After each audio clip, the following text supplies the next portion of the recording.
Hi, welcome to my talk tonight, following on from the other talks on esoteric healing. Tonight we're going to look at light healing, and I want to look at it both from an esoteric point of view and from a sort of where we're up to in medical science in terms of light, and then bring the two together as much as I can.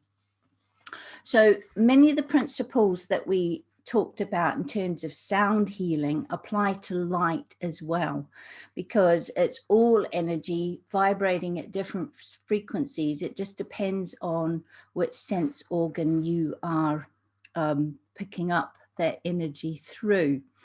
So light, esoterically, light is very much seen as the great revealer.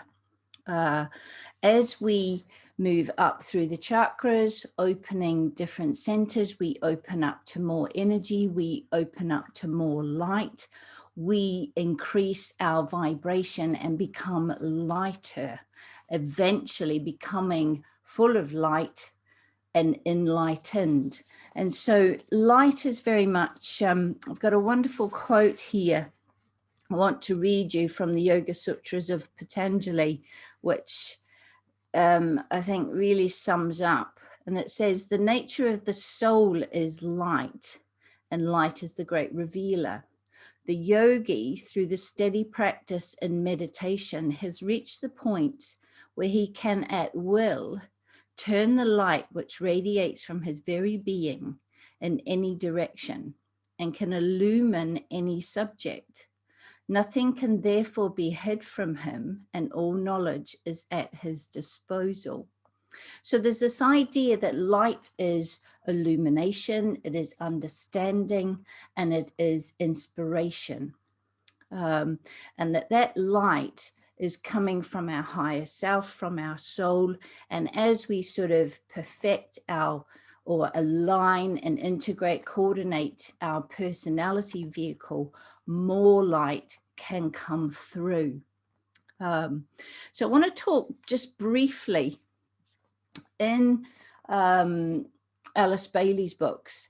They talk about people going through initiations. And really what this is we're always growing and evolving spiritually, but there comes times when there are leaps forward, if you like, where our whole being opens up to more light, and our chakras and our etheric body can handle a higher vibration of light. And we call these initiations. And I think they're of interest just because they help to throw light, shed light, illumine what goes on in terms of this light. So the first initiation we talk about, it's really the first major contact of the soul with the lower vehicle. And it involves developing the control of the soul over the physical body.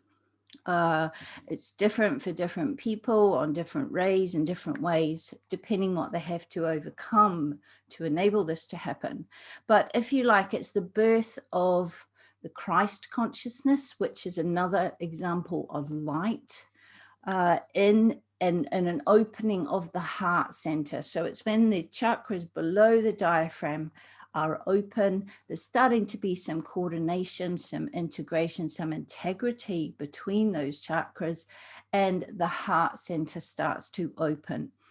And there's a lot of karma involved here, but it is really when a person starts to really walk their spiritual path.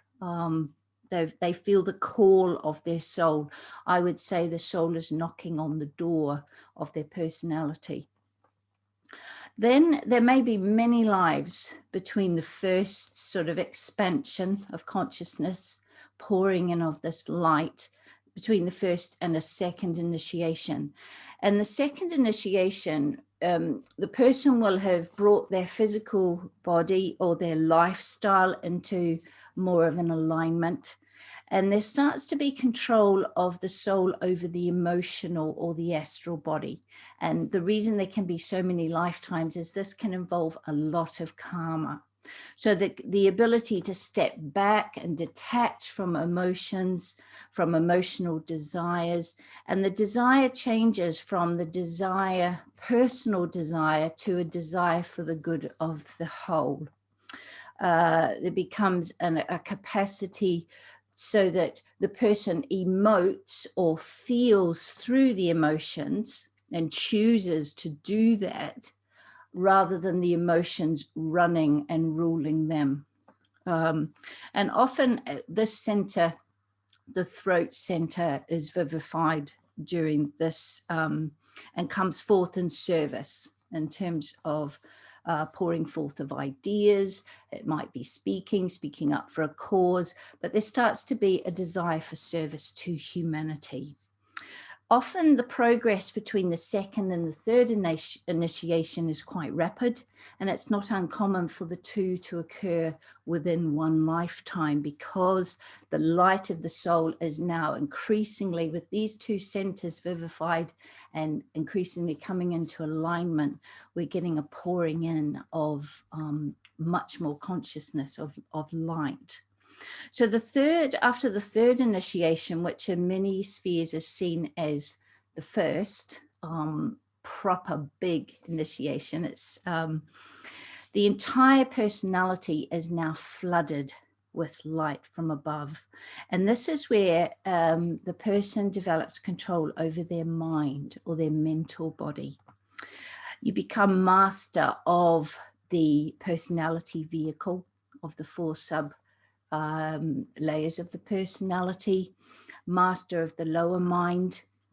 There's increasing lifting up to the revelations and the intuitions and the guidance from the higher mind, from the Buddhic nature, from the higher aspects of the person. And often about this time, there's the development of etheric vision, which I'm going to talk a little bit more about in terms of light. And if it hasn't already developed, a development of clairvoyance, clairaudience, and the head centers, there's three centers in the head that become vivified and are able to accept and take in energy levels and vibrations that most people wouldn't be able to handle. So the person is making real progress spiritually by this initiation. And what there becomes is this initiation, this development and appearance of the light of illumination. So an understanding, the light of the intellect becomes aligned with the light of the higher self. There's an understanding of what stands under the totality of all forms, a withdrawal from the emphasis on life out in the real world, and an increasing desire for true understanding. And there comes also a personal detachment. There comes not just the ability to love one or two other people deeply, but that love becomes expansive to being a capacity to love all. And this is an increasing working out of the Christ consciousness, of the Christ principle within the person, within the personality. And it's love. This love is not an affectionate or a sentimental love, or even the possession of a loving disposition. This is true light, true love, that we would say negates all barriers that would create separation. And it's it's a grasp of the inclusive, synergistic relationships between all forms and all things. So the personality by this time becomes very magnetic, because as that light pours in, so it radiates out. And we talk about stepping into your light, letting your light shine. We're starting to see an enlightened, or a nearly enlightened being. And there's all sorts of changes happen in the brain cells, especially around the pineal gland, the pituitary gland. And there is an awakening of the light of intuition, becomes the guiding light in the person's life. We talk about the monadic spark, or the spark of spirit. You could say the Godhead, the God within. Now there is an opportunity for this aspect, this much higher aspect, to pour through the divine life that is now, or pour through this sort of cleansed vehicle that is the personality. The physical body is pure. The emotional body is stable and steady. The mental body or the mind is controlled. So the initiate can safely wield and use the psychic facilities that they develop for the helping of the race. Before this time, quite often when psychic abilities open, there's not sufficient spiritual development to ensure that they are used for the highest good, for right in the right way. This level of mind control is what we call Raja Yoga. So yoga meaning union. We think of yoga as the physical form of yoga, but really the highest form of yoga is yoga of the mind. And it's the ability to hold the mind steady in the light, to achieve a right outlook. And it's something that the Buddha talks about, a right mental altitude. So not a right mental attitude, but a right mental altitude, to lift high enough above a situation to see the truth of a situation, to connect with the truth, so that you're not down in the personality, coming through the filters of the personality perception. You're lifting up to a state where you know something to be true, and you're seeing that truth. So it was these qualities that the Buddha was dealing with when he outlined the Noble Eightfold Path. And you can look more into that if you want to. This is also, if you look at it from a Christian point of view, this is the Christ consciousness, this increasing Christ consciousness, or light, or sometimes I call it lighted love, that infuses the whole person as they develop. So we are here to spiritualize matter, so to bring those higher vibrational energies, that light, down into physical matter, to bring heaven down onto earth. And this is what's happening increasingly as we have more light and more capacity to both cope with the energy of light from the soul, infusing our etheric body, infusing the other bodies, but also to radiate this light. So spiritual energy is just energy vibrating at a higher frequency. So most people wouldn't be able to handle these sort of frequencies until there is sufficient development and opening of the centers. So as we move up the chakras, we move from more dense vibrations.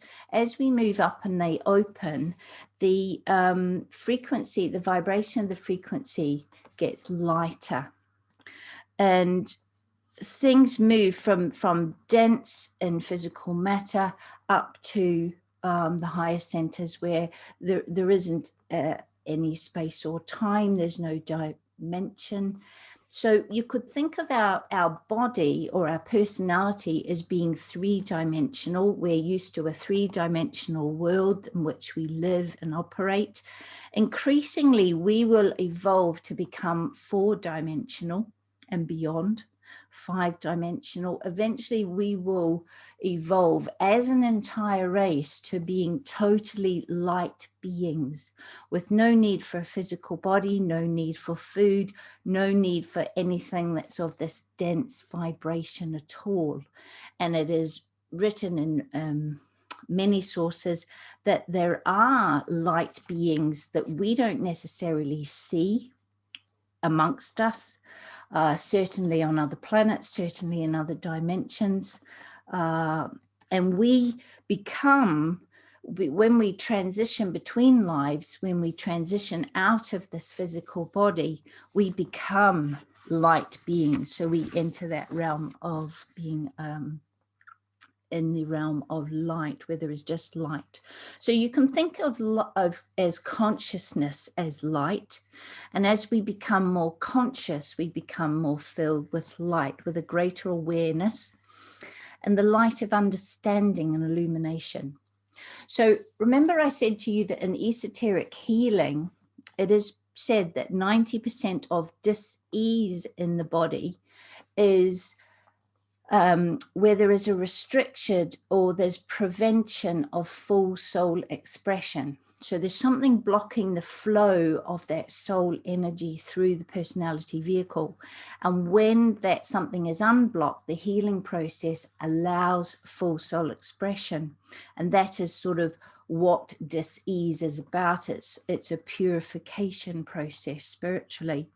So you could think of, and the art of the healer really is to unite the person with their soul energy so that they can, the light of intuition will throw light on what's out of balance, what they need to work through, what needs to be released, what needs to be detached from.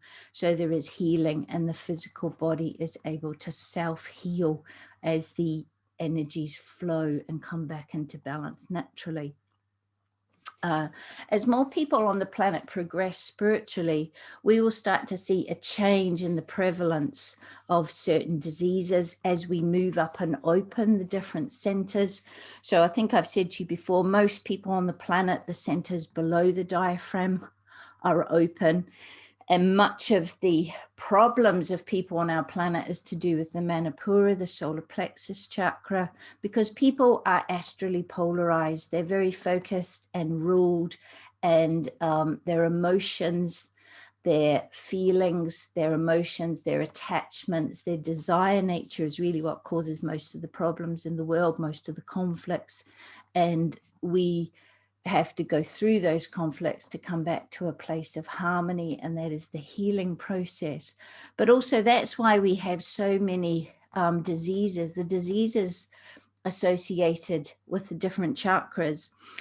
The base chakra tends to be the adrenal glands associated with the spinal column. The sacral Swadhisthana is conditions of the reproductive organs, including sexually transmitted diseases.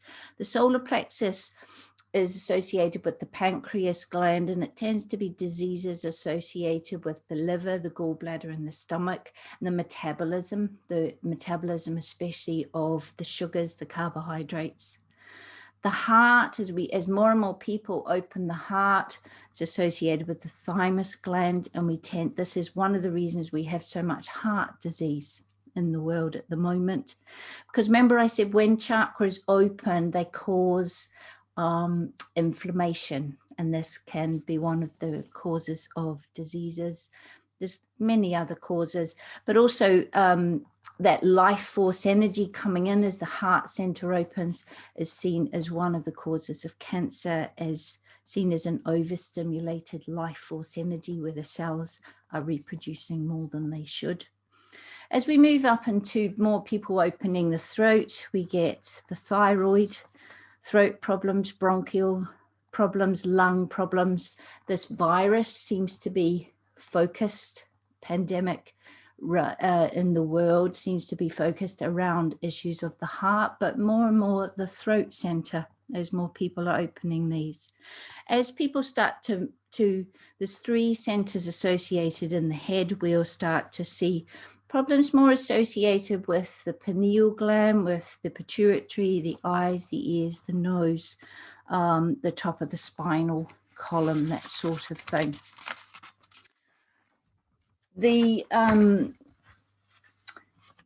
if I just go back to one more thing, esoterically, if we think of light as being illuminating, I want to just go back to some of the quotes in the New Testament, when there's many quotes where the Christ is talking about being, I am the way, I am the light. He says, I am the light of the world. Whoever follows me will not walk in darkness, but will have the light of life. For with you is the fountain of life. In your light do you see light. And this is the idea that when we step into our light, we allow others to do the same. And so it's like what I was talking about with sound last week, this entrainment idea, this idea of there being a harmonic resonance. When you lift up into a higher vibration, you naturally lift the vibration of those you come into contact with. When you shine your light, you allow others to see the light, and that sparks something in them, that spiritual growth to let their light shine. We can see forgiveness, as Christ taught us, very much from the heart, seeing a situation differently, there's that moment of realizing your part in something, realizing the other person was doing their very best, realizing that they're a soul, that they're human, and coming to not necessarily condone behavior, but to accept and forgive. Coming up to that higher qualities of the heart. We can think of shining a light of the conscious mind into the depths of our unconscious mind, all those aspects of us that need healing, that are often driving our behavior, especially behavior from the solar plexus, that as we lift it up, we increase our consciousness by bringing that which is unconscious into the conscious light of day. And it's therefore there for us to choose to heal. We have the opportunity to do that. So what I want to do now is move a little bit to, that was light esoterically, if you like. And now I want to bring in some understanding of where we're up to in terms of our understanding of light from a more quantum physics science point of view, and the ways that we use light already in healing and where we might go with that. Because as we develop spiritually and more people are able to handle light, are enlightened, there is more light, so our understanding and therefore our technology involving light will reflect that. And this is one of the reasons that we are, so much of our technology now is about light. I mean, the computer is about light, binary, a light for on, a light for off. The whole technology of computer chips is based on light. So what we have here, this is the light spectrum, okay? As we go this way, we have increasing wavelengths, so the space between the waves. As we go this way, we have increasing energy. Our visible light spectrum here, so the rainbow of frequencies that we see, is this tiny little bit here, okay? So this is sometimes science only holds that which can be measured and seen as real. And so if we can't measure it, we can't verify it scientifically, it doesn't exist. And so I guess this is where we need to bring both the esoteric and the science together and let each expand our understanding and be open to, maybe there are things that we don't understand, but one day we will. The light will be shed on that. And maybe there are things that we don't see, doesn't mean they're not there. And maybe some people can see them. And this is where we start to get the development of things like etheric vision. So just either side of that visible spectrum, we have these areas that we are increasingly using for healing. We have the ultraviolet spectrum here, moving into X-rays, which obviously we've been using for a little while, into gamma rays this way, the infrared, which I'm going to talk a little bit, because increasingly we're realizing how powerful infrared light waves are for healing. And then we start getting into the radio waves, the FM, TV, these ones that we use for communication. So that's just to give you an idea. And the main thing is to realize that that which we see through our eyes is a very small fraction of the possible spectrum of light.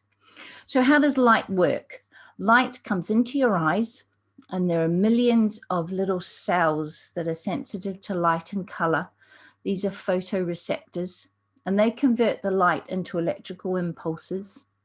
And these travel along your optic nerve to the brain, where they trigger your perception of what you're seeing.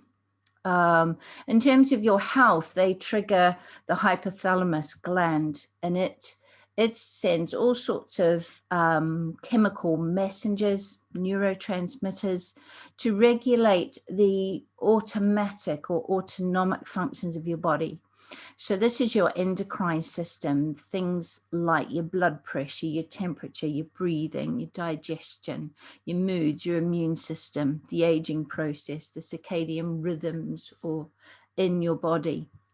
So what what science and medical science have found is that we need full spectrum light. So full spectrum light covers from infrared through here to almost just into this ultraviolet. And that's the light that comes from our sun, and obviously includes all of the color vibrations and visible light. And it seems that we need full spectrum light for our health. It improves mood, it improves your mental alertness. People who get seasonal affective disorder, SAD, with a lack of natural light in the winter, it improves depression. It's a lot to do with how well you sleep, vitamin D production, which we're increasingly finding is involved in so many health processes in the body. And a lot of people are low in vitamin D, especially if they don't get sufficient full spectrum light. So there's thousands of studies supporting the benefits of full spectrum light for our health. And this is where we start to live out of tune with nature. We don't spend as much time outside, especially if we're in artificially heated and artificially lit environments. And what we're finding is we don't get up with the sunrise and go to bed with the sunset. We light our houses. And so this affects our health. So many people are finding that full spectrum light bulbs in their house helps. People are using Lumi lamps and different ways of bringing full spectrum lights. I have an alarm that wakes me up in the morning that's like the sun rising. And so we're starting to come to understand our need for light and how it affects our health, and especially our mental health, how it affects the neurotransmitters in our brain. Moving into the ultraviolet spectrum, we know that ultraviolet light, like many things, too much is harmful, but not enough is not good, and just the right amount is healing. So ultraviolet light reduces inflammation and can be used in healing many skin problems. It's things like acne and scar tissue, eczema, psoriasis, and some skin cancers, even though ultraviolet light and overexposure, especially to UVA and UVB, is implicated in some skin cancers and development of many skin sort of moles and freckles and different lesions and things on the skin. And obviously will cause sunburn if we're overexposed. So there's some dispute. I read some things that said, you know, UVA is more dangerous. Some studies that said no, UVB is more dangerous. So I think it basically comes down to it's individual. It depends on the weather. It depends on the atmosphere, how much is coming through. And it's very much a case that moderation. So we definitely need ultraviolet light, but too much is not good for our health. And it's really important. It's damaging to the cornea in our eyes. So obviously we have to take care with that. But it's very much needed for the absorption of vitamin D and for the processes in the body. Numerous processes in your body require vitamin D, and also for the metabolism of calcium. And we're starting to really understand. And many research studies now are finding just how many people are low in vitamin D and don't develop sufficient stores over the summer, because it's stored in your liver, to get them through the winter. And, you know, the use of too many sunscreens and stuff like this, staying out of the light, is partly responsible, but there's got to be this balance, because if you have too much, it's damaging to your skin. And there's also the effect of the ozone, the holes or the decreasing ozone layer over different parts of the world, which is interesting because when I grew up in Australia and New Zealand, the ozone hole is really bad there. And especially in Australia, you have to really be careful in the sun. It's a lot stronger than it is here. And yet over the initial part of this COVID pandemic, when all the flights were cancelled and people weren't using their cars, for the first time, I think in about 20 years, the ozone holes over that part of the world repaired. There was healthy ozone coverage developed. So it healed in about 3 months. So there's, you know, we're messing with our own protection from the sun. So we need the sun to be healthy, but too much is detrimental. They're starting to use ultraviolet light in some quite interesting ways. And one of the ways is they're using it sort of injecting light through the veins to use as a therapy. So sort of light coming in through the veins, which I thought was fascinating. There's also a look at something that's developing and being studied at looking at UV light in blood irradiation. And the idea is that can be used to kill bacteria, yeasts, and viruses. And almost to have vaccine-like effects by allowing the immune system to target particular antigens and pathogens and build up an immune response. So this is something we'll probably see in the future, the use of light, not just on the surface of our skin, but intravenously. Just something I want to mention for health in terms of full spectrum light, and that's its effect on the pineal gland, and especially with relation to the quality of our sleep. And many people don't realize that natural full spectrum light affects the circadian rhythms in your body and affects the quality of your sleep. So for example, when you wake up in the morning, your pineal gland doesn't switch off melatonin until you are exposed to full spectrum light. Now, if you are exposed to full spectrum light, it means there's a release of cortisol, and this makes you feel awake and alert. If you're not exposed to that, melatonin, which kept you sleepy and feeling heavy and tired overnight, stays in your system, so you feel groggy in the morning. So if you're someone who has trouble waking up in the morning, sometimes it can be as simple as opening the curtains or going outside into full spectrum light. And then works the other way at the end of the day. Melatonin and cortisol sort of do this. One goes up and one goes down through the day. So toward the end of the day, it's natural for our cortisol levels to drop. So we become less alert, less focused, more relaxed, and our melatonin levels rise. And this starts to make us prepare for sleep. We get sleepy and chilled and relaxed. Now, what can happen if people are in artificial light environments and they're being activated, the pineal glands being activated by the light, is this hormonal change doesn't happen. And so the quality, there's not enough melatonin to give a good quality sleep. So even though the person might be asleep for X number of hours, because they haven't had, that natural sunset, the light fading, going into a darker period before they go to sleep. And especially if people are not sleeping in a really dark room, they don't get that same health benefit. So it's just understanding our health and our response to light. Now, infrared radiation and healing, there's lots of interesting studies on how infrared light helps cells to regenerate and repair themselves. It improves the circulation of oxygen. Rich blood promotes faster healing of deep tissues and relieves pain.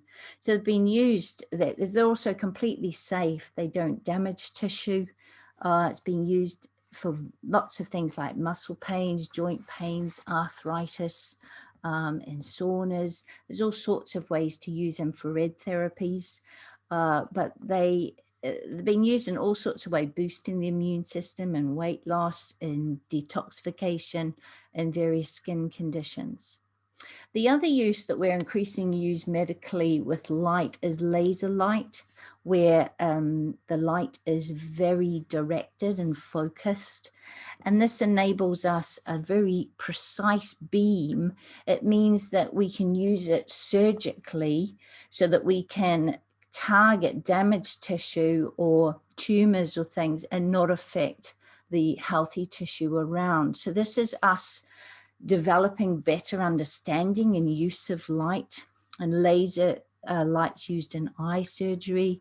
It's used to remove kidney stones, with some treatments for hair loss. It's used to cauterize or seal in surgery, either blood vessels or nerve endings, and with major back problems, or in lymph vessels. So there's lots of uses of laser light. And the interesting thing is that I've read that as we progress, we will go from doing physical surgery, which obviously we've become exceedingly good at now in the last 100 years.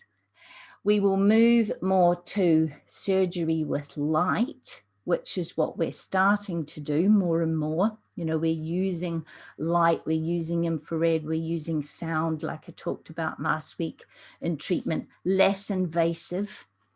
And we will eventually move to psychic surgery, where we are using the mind, we're using energy, we're directing energy with the power of our mind. And it's written, there'll be no need for physical surgery in the future. And they'll look back at this time like we look back at leeches and think, what were they doing?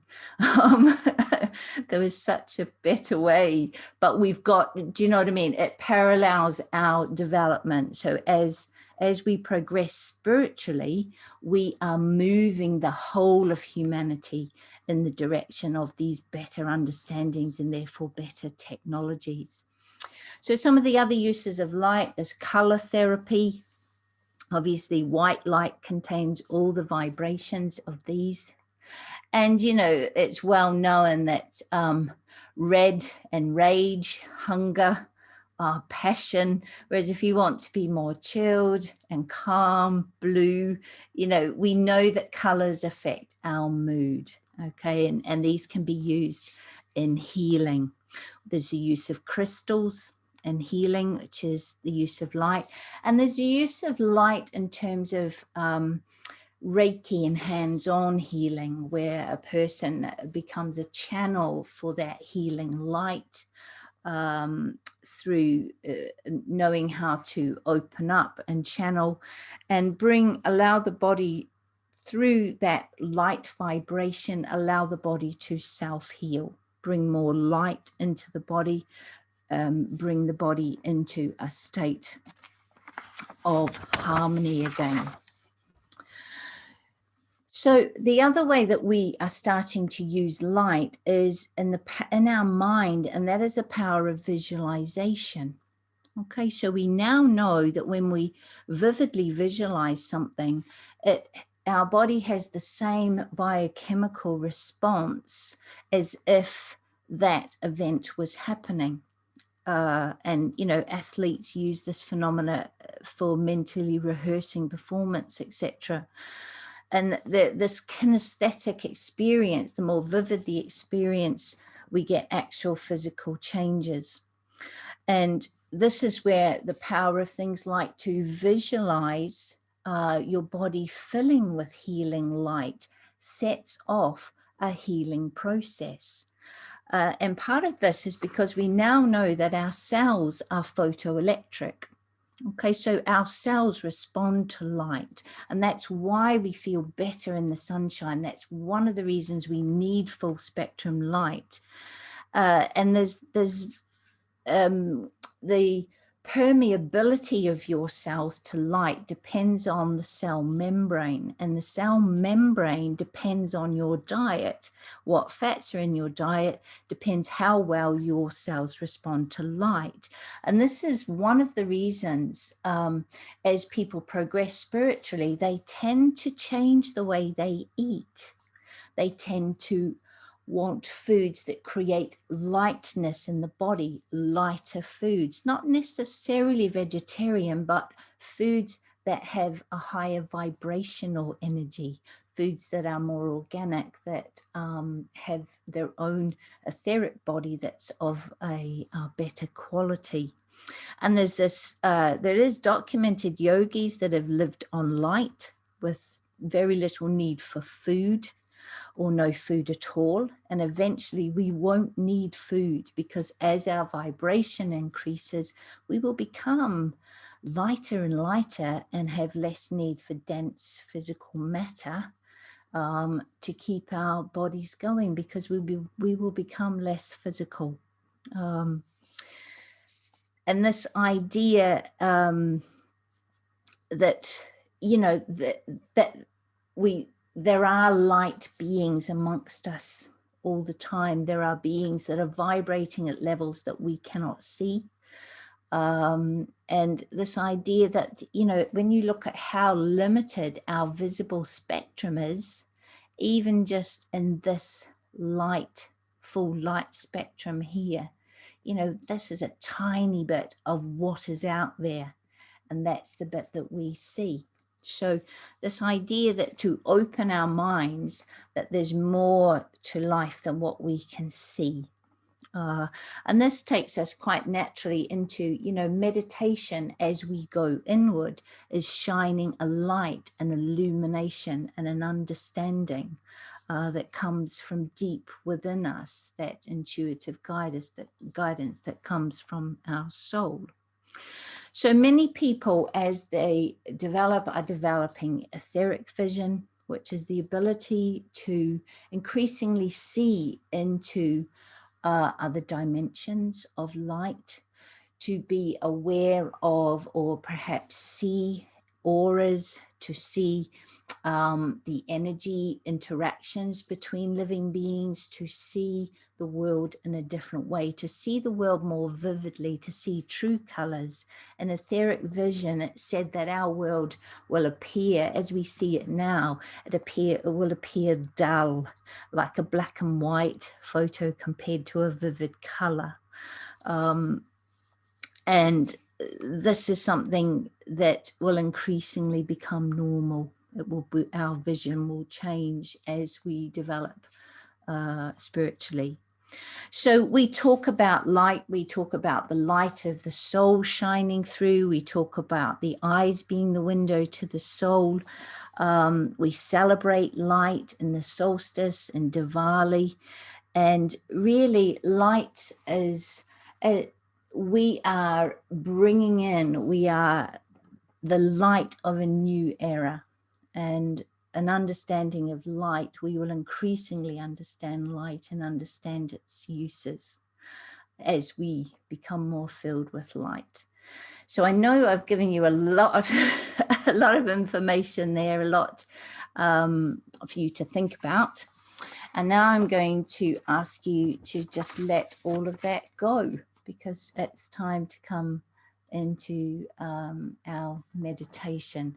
We can have questions and comments, and you might have something to add to that after the meditation, and we'll have a bit of discussion. So what I invite you to do now is get yourself comfortable. You want to be sitting upright, but not rigid. And we'll come together in the group meditation.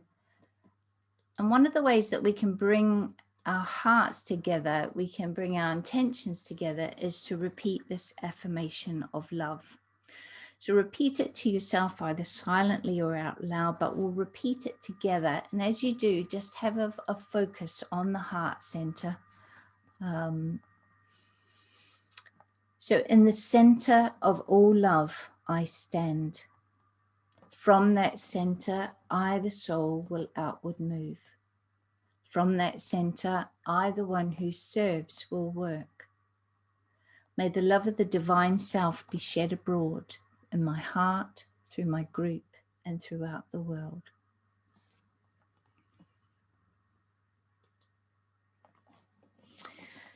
And now I just invite you to close your eyes. And I want to, first of all, ground our energy. So we are down here on this earth. I want to connect to the energy of the earth. So imagine that you're sending a connection either down through your feet or through your base chakra, through the base of your spine, right down into the earth.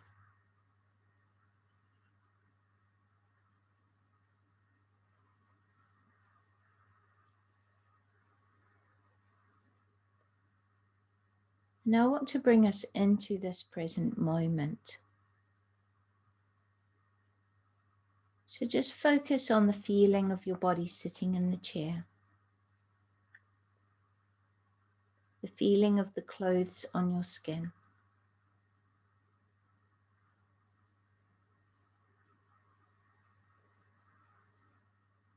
And now open to your sense of listening. Just let the sounds in this moment come in.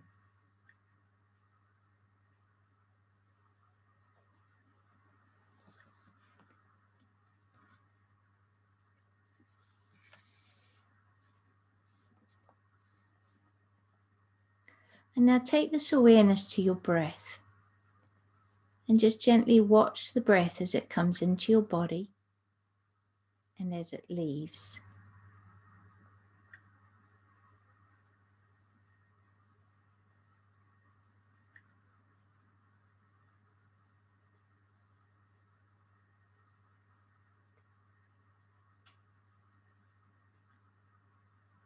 And keeping a gentle focus on the breath, just allow this focus to take you inward.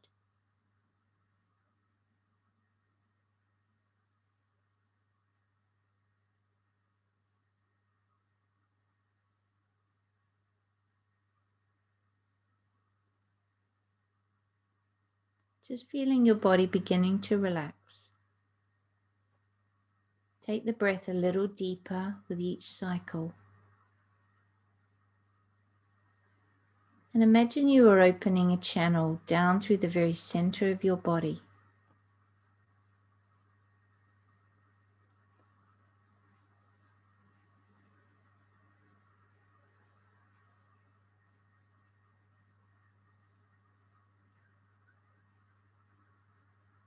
Continue to follow the breath. And just let it take you into a point of stillness, a quiet place within.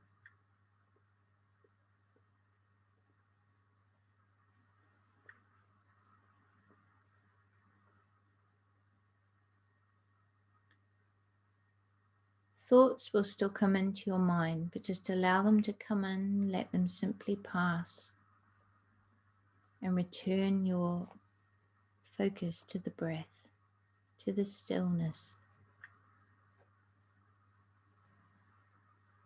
Returning whenever you are distracted.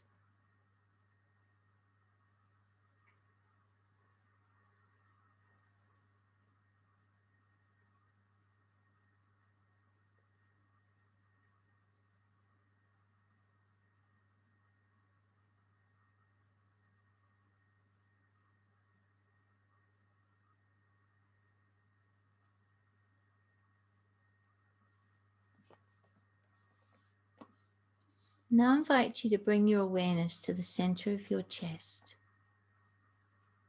and breathe into your heart center. And imagine your heart center filling with light and with love and with a feeling of gratitude. And this enables this center to open like a flower bud opens into full bloom.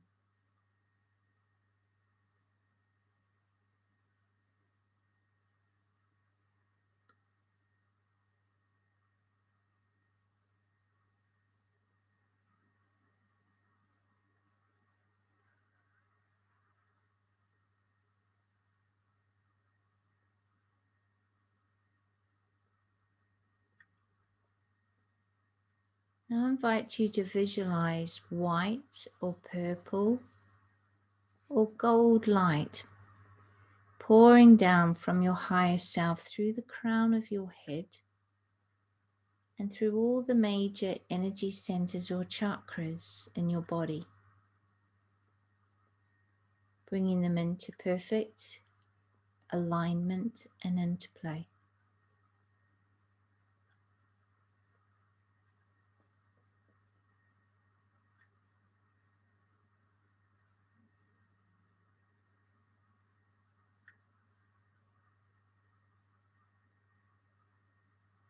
Imagine that your heart is acting as a vessel to receive and distribute this lighted love throughout your whole body.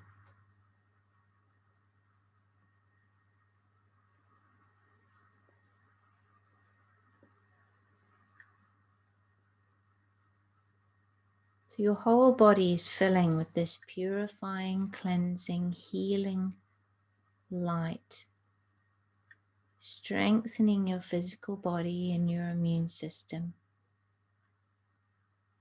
calming your emotions and bringing clarity to your mind.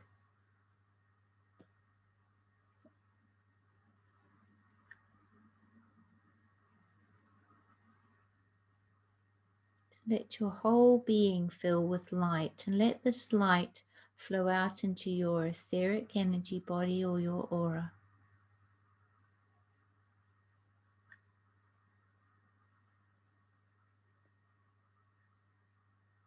Know that you are a being of light.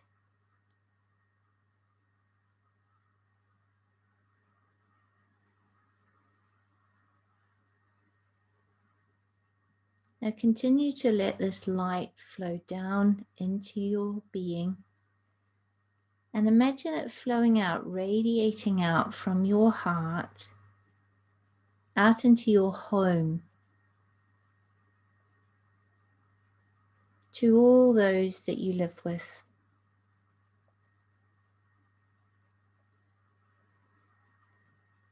to your family, any pets, plants, all living beings in your home.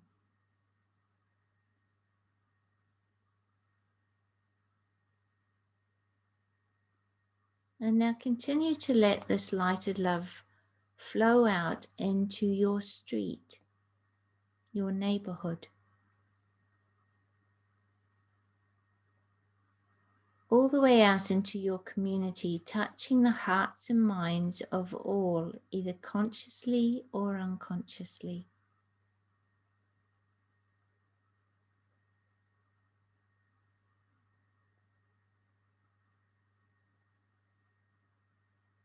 Continue to radiate this lighted love out so that it fills your whole town or city.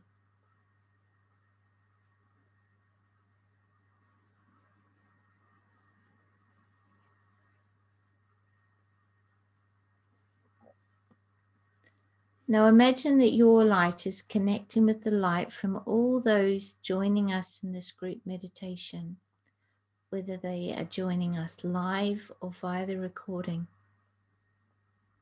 And together, let us fill this nation with light.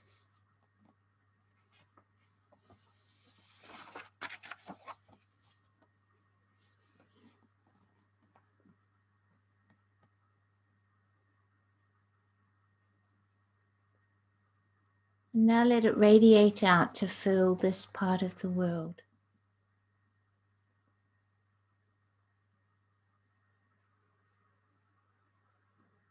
To fill this hemisphere.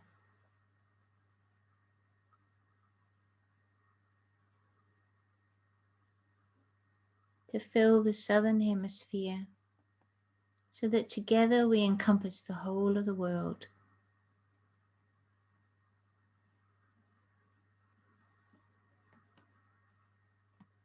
Imagine that we join with all groups who work with light in this way.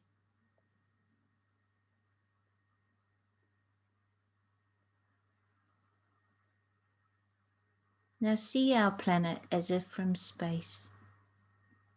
And see this lighted love surrounding her like an aura.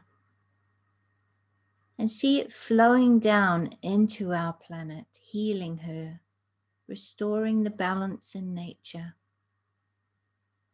so that the air and waters are clean and pure. The ozone layer is restored. Our whole planet is healed. See all the animal and plant life flourishing. And this light of love flowing into the hearts and minds of all of mankind.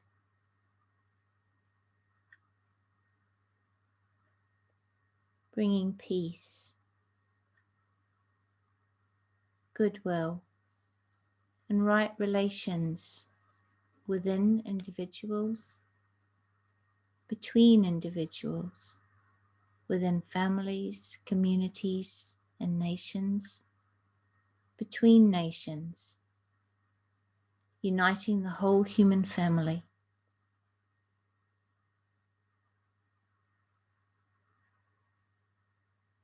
Lifting our awareness and the collective consciousness so that we can learn to live in peace and in harmony with all. So that we can learn to live in the light.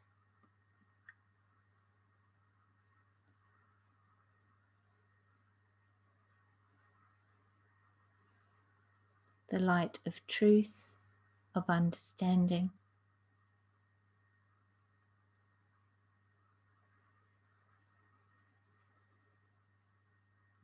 Visualize these energies unifying and eliminating all divisions within humanity. Healing and transforming human consciousness and establishing right human relations.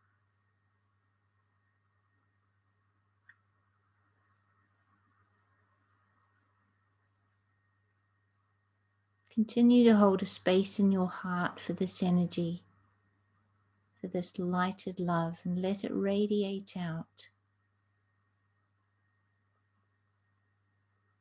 And bring a clear vision in your mind of humanity living in peace, so that we light the way for a new era, a new way of being.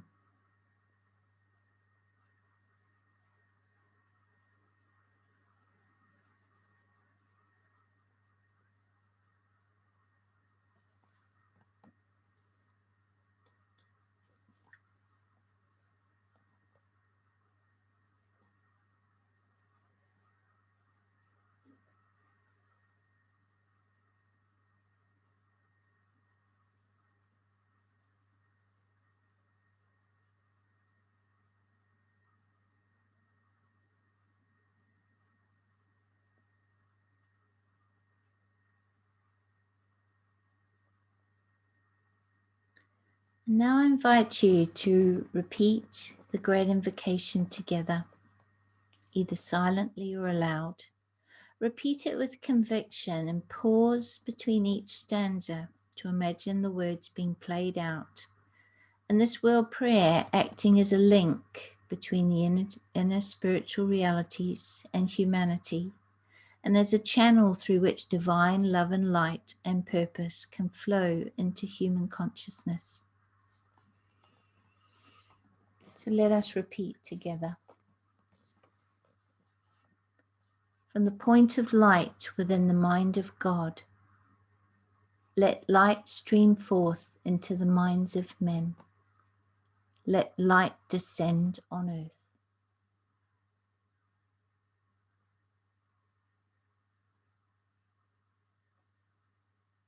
From the point of love within the heart of God, let love stream forth into the hearts of men. May Christ return to earth.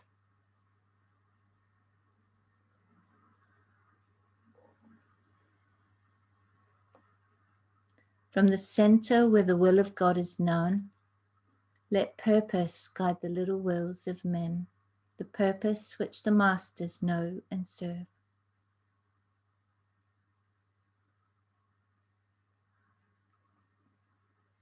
From the center which we call the race of men, let the plan of love and light work out, and may it seal the door where evil dwells.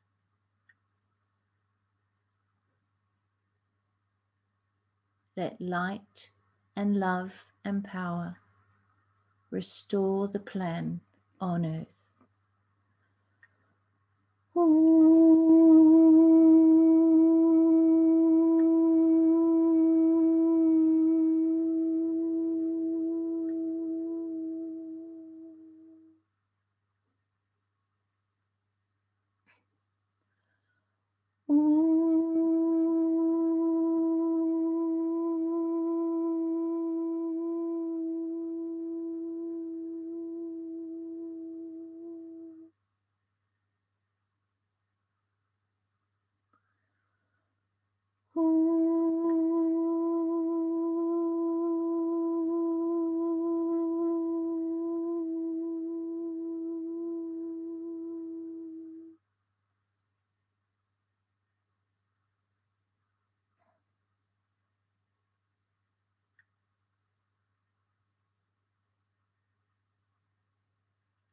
And now slowly bring your energy back into your own energy field and come back into an awareness of your body, opening your eyes when you're ready.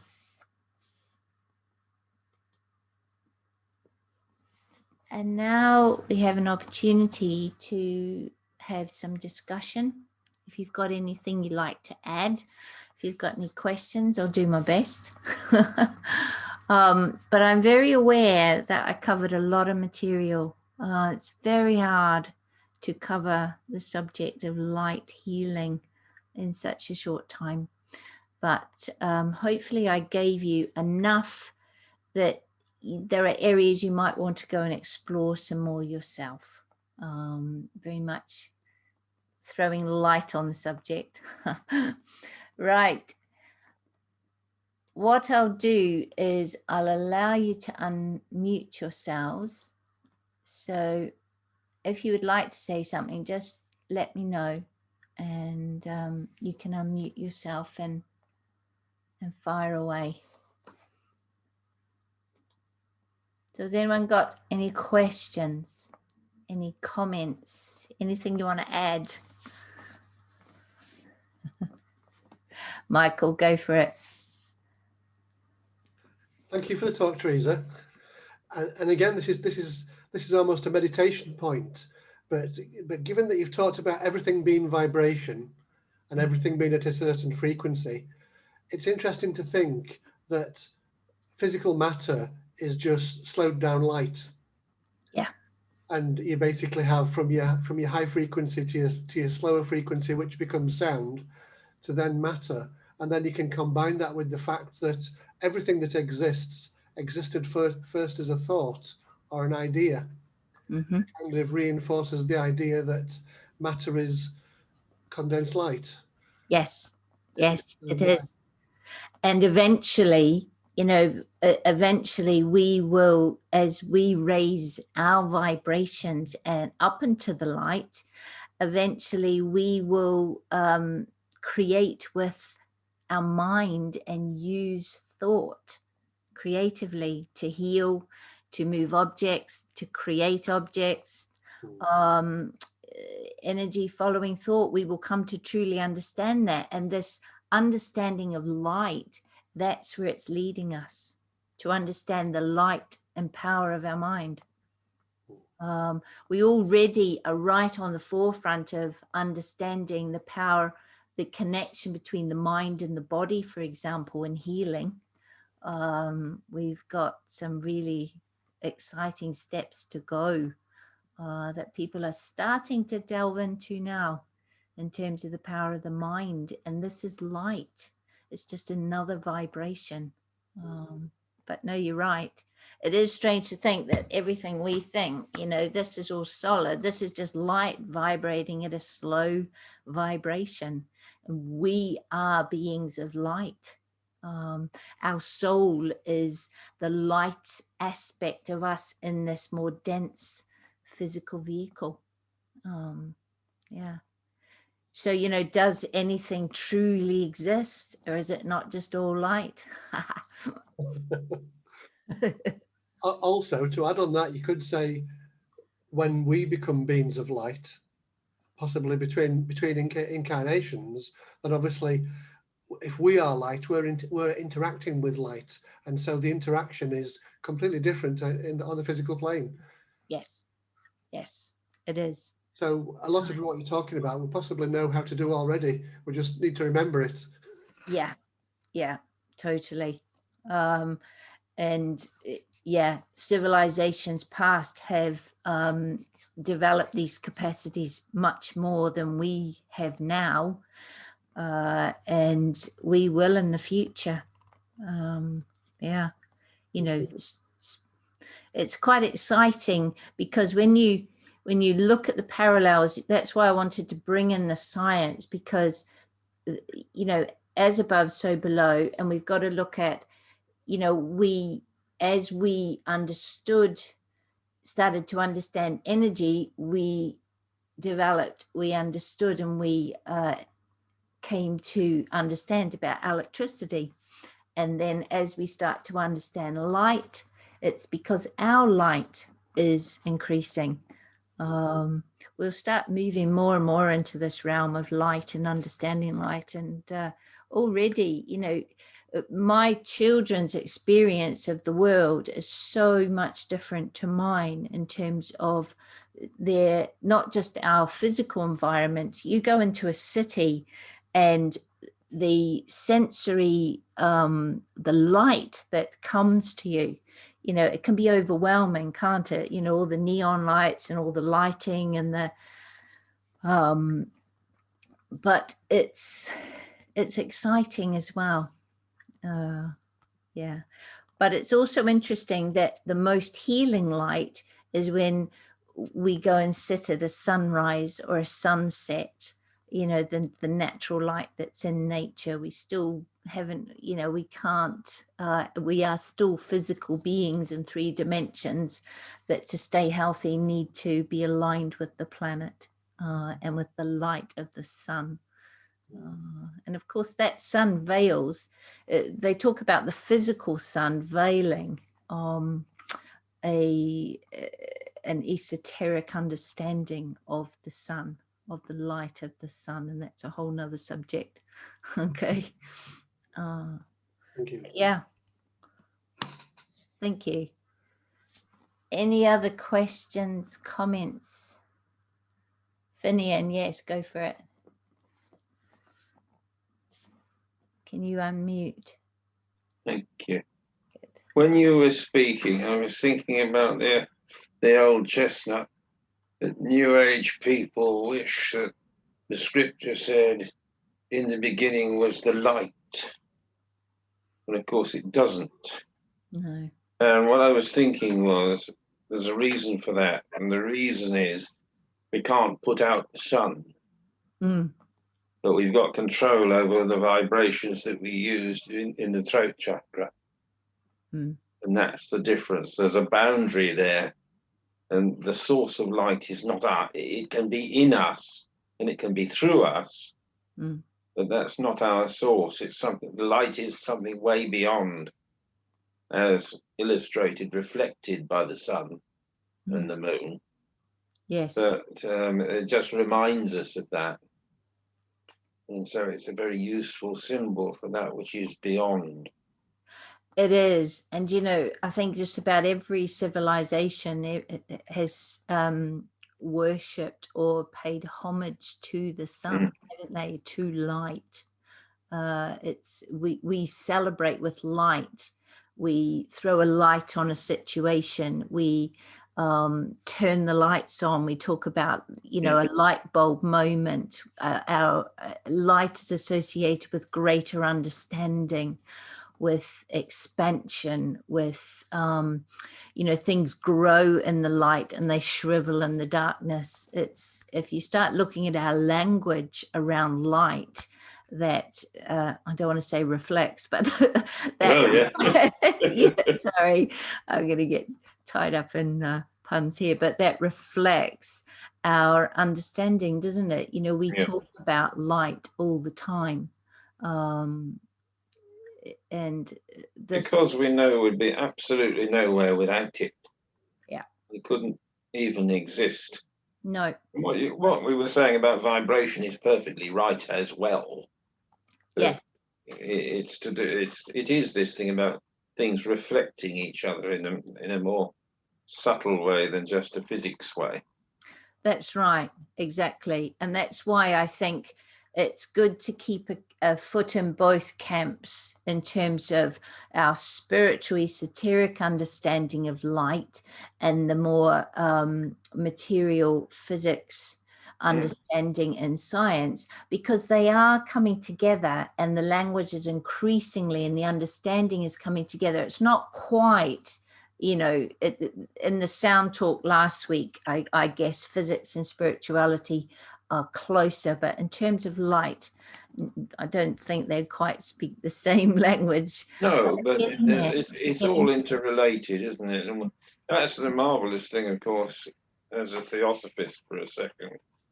We're just as interested in physical science as we are in this metaphysical stuff, because it is all intertwined with itself. Of course it is. And we're here to spiritualize matter.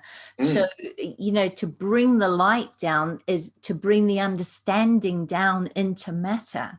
So part of science's job has been to shine a light on understanding this material world. And that is that light coming down. That's the understanding. And it's been focused. It's been very focused. And, you know, it's all part of it. Otherwise, it's just all theoretical. Do you know what I mean? It's of the mind, but it's not working out in the world as we know it. Because we still, you know, we are in the world, but not of it. But we are down here.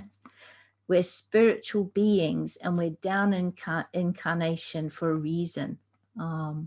And that is to bring that light down into matter.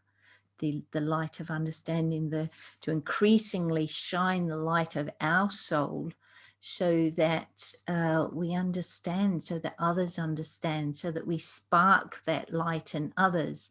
So eventually the whole of mankind can take those initiations, you know, because increasingly people, it used to be that a few very advanced people would take those initiations individually. And from the age of Aquarius that we're in now, it will be groups. It will be, we raise each other as a collective. And, you know, I've done talks before. It doesn't take, you know, the 15% can raise the energy of the other 85%. Raise it up higher in terms of the amount of vibration, in terms of the conscious vibration and the light. So this is our job. And, you know, to be as open and clear a channel for that light of your soul as you can be. That's, you know, that's to live a spiritual being having a human experience. That's what we're here for. And it plays out, you know, in every moment and every day. And it's nice. That's why I wanted to bring because if you keep the understandings, that's my esoteric understanding of light, and that's science and technology's understanding of light and keep them separate. No, we need, even though it's difficult, we need to start weaving those understandings together and bringing them together in the ways that we can. And one day, you know, everyone will speak the same language, but we're not there yet. Not by a long shot. Any other questions or comments? Some of you look very stunned. I think the meditation just sort of has that effect. But you know, that's what things like group meditation do. They raise the light, they raise the consciousness, they raise the energy, the vibration of the whole, consciously or unconsciously. And that's why we work in this way, and it's why it's such a powerful way to work. Right, well, I'm going to leave that there. Next week, it's me talking on the Sagittarius full moon. Ted's got another engagement, but we will bring through, and I want to focus on Sagittarius as in how it affects us here and now in the world situation at the moment, both individually and collectively. So that's the plan for next week. So thank you very much. Namaste.